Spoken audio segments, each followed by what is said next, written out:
I have a confession to make. I don't always know what I'm talking about. Not too long ago, interestingly enough, to some relatively decent praise, nobody had a problem with it, I made a video about Gamergate without not really knowing what it's about. I was a relative social media illiterate. I don't really conversate with anybody on places like Tumblr or Twitter. I understood that Gamergate had a little bit something to do with gaming journalism corruption and modern online social justice warrior version feminism. I didn't realize that it was a war on gaming consumers until relatively recently, and looking into the issue some more. I realized that gaming publications ones that are huge that I used to subscribe to, like even Game Informer, which I stopped subscribing to because a lot of their editors changed and their content format began to suck, and they obviously began to suck the cock of developers and not really present honest, critical stuff about games in terms of games that they hyped before release, and their reviews were sometimes overly generous after a while.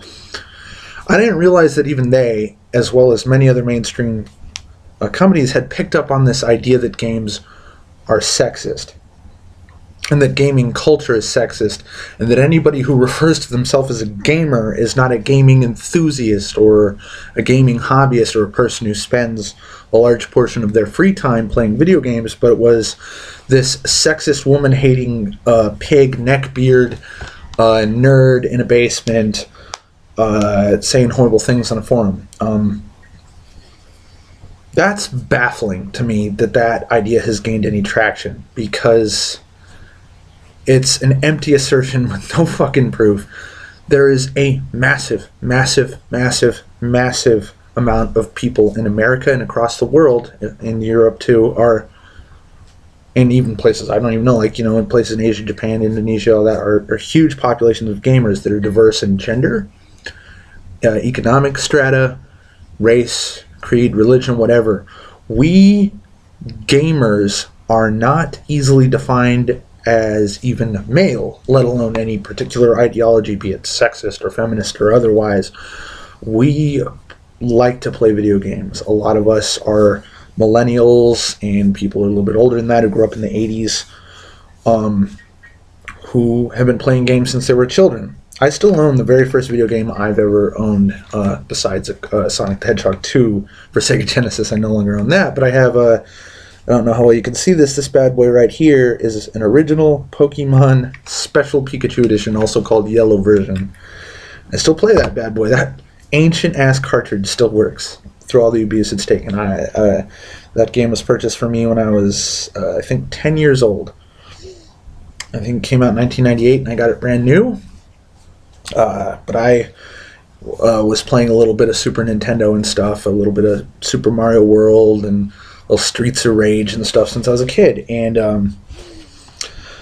I'm making this video mostly because a guy I subscribed to a long time ago kind of fell off the map a little bit, recently made a video that was basically, hey, Anita Sarkeesian, I don't care it's your woman, I don't care what your views are, they're wrong, and I'm not a sexist, I just disagree with you because you're wrong. And furthermore, your videos produce no fucking data, no fucking evidence for your empty claims. And it's clear that, she freaking lifts gaming footage from Let's Play videos with no accreditation. Anita Sarkeesian also intentionally plays games a certain way to make them appear more sexist, and then basically makes empty assertions about why they're sexist just because you can shoot somebody who's female. She makes it seem like, oh, the point of this game is to run into a strip club and shoot a stripper in the head just because you can. That's not true. Now, to do a little bit as the Atheist Debates video suggested I do, show a few games and show why I play them. I normally like to play games that present me with a lot of choice, usually role-playing and role-playing games that are more free-form, allow for character creation and choice of how you play the game and who you play as. I got, Knights of the Old Republic, XCOM, you can do basically whatever you want as long as you form the mission structure. Lots of sandboxy games like Grand Theft Auto, which was a target of Benita. That's Grand Theft Auto 5 there. Skyrim and Fallout New Vegas and Fallout 3 other Bethesda games. And I like these because they don't fit into Anita's narrative, oddly enough. You can play all of these with the exception of Grand Theft Auto 5 as a female character, and at no point does the story steer in any terms of gender stereotype. You're left with this open world where you have choices about how you interact with the world and how you show yourself. You can be male, female, name yourself, give yourself different backgrounds, different motivations, evil, good, neutral, and you can be, a thief, a murderer, anything you want to be. The point of it, games, and the point especially about why I play the kinds of games I do, is because they're a fantasy. I get to express myself in a safe environment that doesn't hurt anybody and it's an outlet for any sort of negative feeling I may have that might have otherwise expressed it to the world.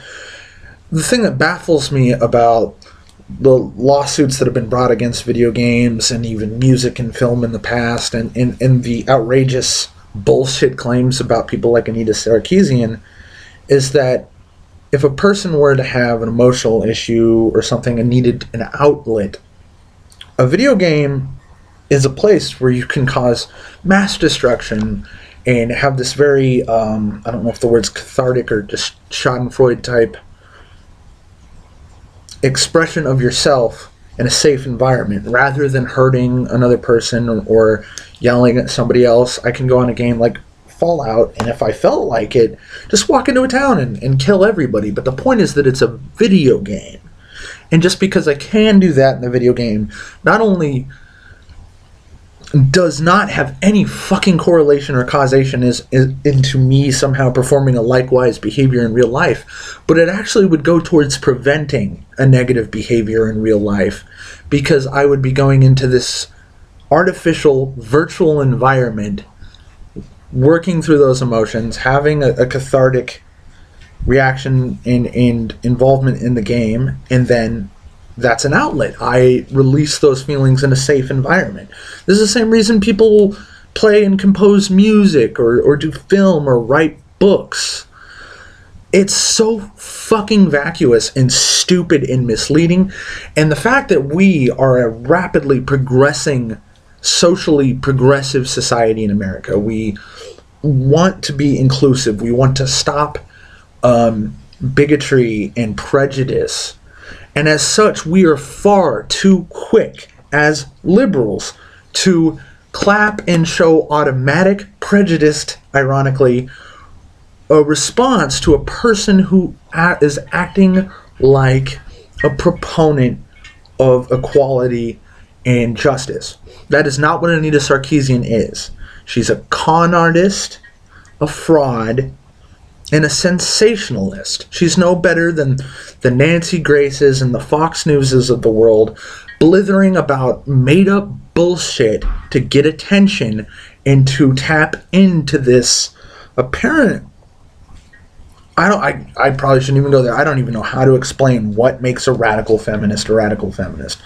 I don't know what provokes or creates that behavior. All I know is that it's incredibly irrational in all of its expressions that I see when it comes to that kind of free thought blogs, Tumblr feminist, crazy stuff with the free bleeding and the bra burning. Not a word about female infanticide rampant in China or the oppression of women in Islam or mass rape in Africa. None of this occurs to them. We have to make sure that the princess in the story doesn't wear pink and doesn't end up kidnapped. And that's fucking ridiculous. Thanks for watching, everybody.